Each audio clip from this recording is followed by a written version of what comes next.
The basic scam is simple. Put a country in debt either by its own indiscretion or through corrupting the leader of that country. Then impose conditionalities or structural adjustment policies, often consisting of the following. Currency devaluation.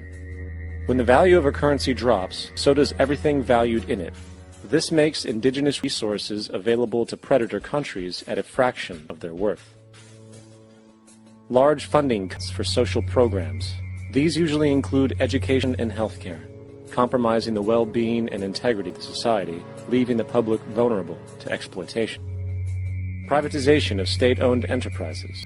This means that socially important systems can be purchased and regulated by foreign corporations for profit. For example, in 1999, the World Bank insisted that the Bolivian government sell the public water system of its third largest city to a subsidy of the U.S. corporation Bechtel. As soon as this occurred, water bills for the already impoverished local residents skyrocketed. It wasn't until after a full-blown revolt by the people that the Bechtel contract was nullified. Then there is trade liberalization, or the opening up of the economy through removing any restrictions on foreign trade.